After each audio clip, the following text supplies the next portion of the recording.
Let me go straight now to Wendy Mitchell, because no one knows better and no one has done more to teach us and help us understand what we may be able to do for ourselves. Wendy, the author of How I Made My Home Dementia-Friendly, and also the author of Somebody I Used to Know, a memoir. Wendy, we're absolutely honoured to have you back. You've been a tremendous influence on this inquiry. Can I ask you to unmute yourself and talk to us, please? Thank you. Thank you. Thank you for asking me to say a few words at this launch. As you said, I spoke during the inquiry itself, as I myself was diagnosed with dementia 6 years ago. I'd just like to add to what Lord Best said about the issue we face, the extent of the issue, as I was only 58. And dementia isn't age-related. So many of my playmates, as I like to call them, are in their 20s, 30s, 40s, 50s and beyond. So this problem with housing is a enormous problem for us to solve, but it must be solved somehow. With any inquiry, you have to involve the very people who are to benefit. The same goes for the design of services, architectural design. Involving people from the start will save the unnecessary waste of money that so often happens because what we're given isn't what we actually need. When I was diagnosed, I was living happily alone in York and working full-time in the NHS. Naively, I thought services and contact would kick in to help me and advise me both financially, emotionally. I had a mortgage. I lived alone, yet there was no help, nowhere I could go to. And I didn't know the challenges that lay ahead with regards to many situations, including housing.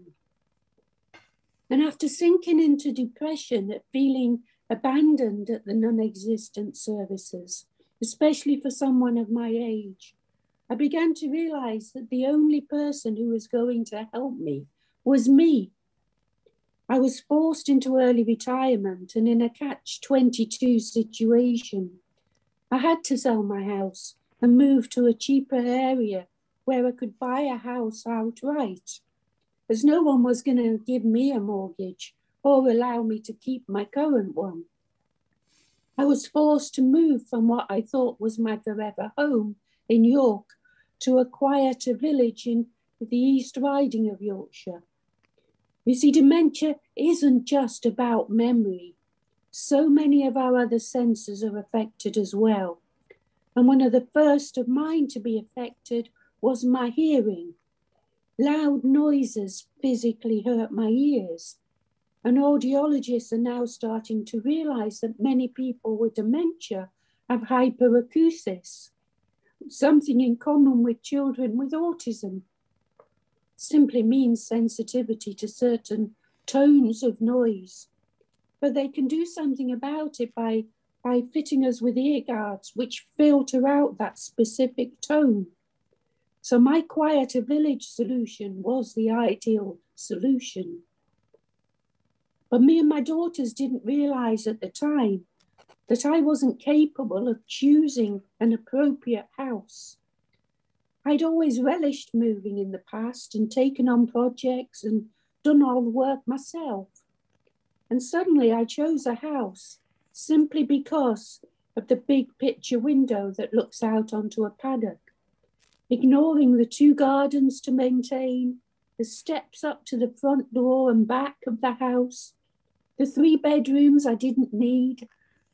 But we are where we are, and now I adapt it as dementia throws more challenges at me. And when I did move, I hadn't appreciated how hard it would be to get used to a new house, to navigating my own home and a new village where I lived, navigating a new village. I live in a row of 4 identical houses, so I had to find a way immediately of making my house different.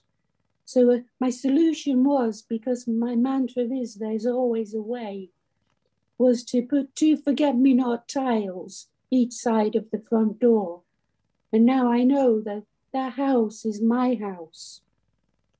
But I can fully appreciate how people can get confused and anxious when they move.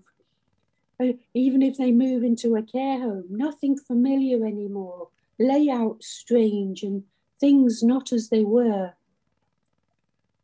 I had a tiny kitchen when I moved in, and it had 2 doors, which used to confuse me because I couldn't remember what was at the other side of the doors. My solution to that was simply to remove the doors to make it easier for me to see what was at each side. Doors are often a problem for people with dementia. Some prefer them closed because it makes them feel safe, and others prefer them open. Everyone is different. I don't see the kitchen cupboards and the wardrobes because they blend into the walls. They're very similar in colour. So I forget there's stuff behind the doors. And when I first moved in, my daughters would ask me why I'm wearing the same clothes. But it was because I couldn't see the wardrobes to open them to find the clothes hanging all neatly inside. So my solution was to simply take a photograph of the contents of each cupboard and put them on the doors. And it's not I don't have to keep the content in the same order as the photograph. It's simply the photograph that attracts my attention to say, open me, there's cups in here. Open me, there's clothes in here. Colour and contrast is so important for people with dementia. And the easiest way to find out if any room, any dwelling is dementia appropriate is to take a black and white photograph. And if the contrasts in the shades of grey, white and black are marked, then you probably got it right. Technology now plays a huge part in my life, enabling me to remain living alone. I'd never used technology pre-dementia. And my newfound friend is Alexa.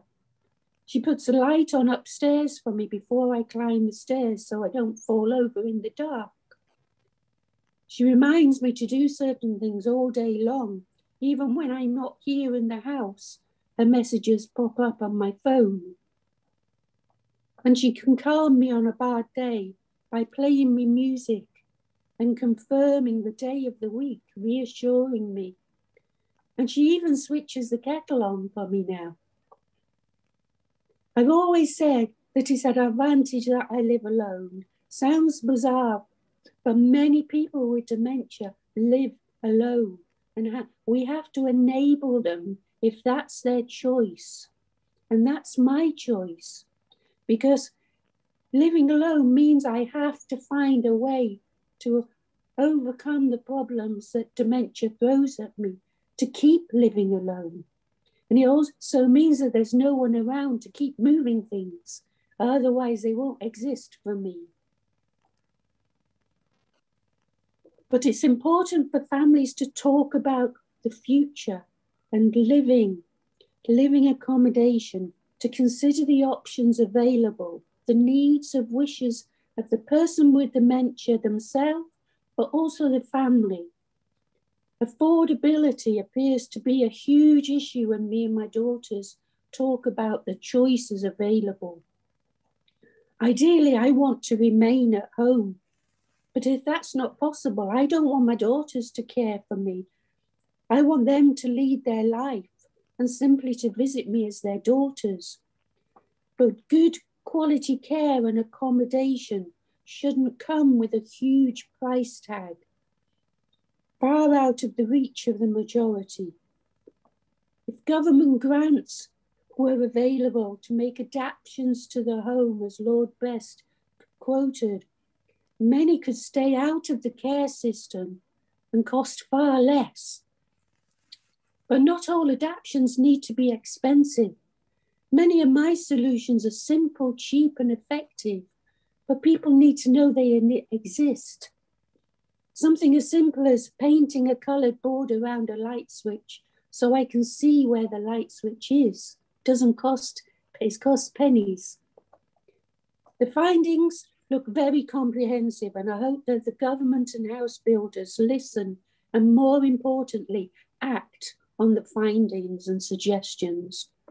I'm pleased that the group consulted professionals, but more importantly, the very people who will benefit, i.e. people living with dementia. To admit us is always a costly mistake, and the number of people diagnosed will only increase. And wherever we live, be it in our home or in care facilities, we have to have accommodation that meets our needs without the need for major reconstruction that will simply confuse. After all, if you get it right for people with dementia, you get it right for so many more others. Thank you.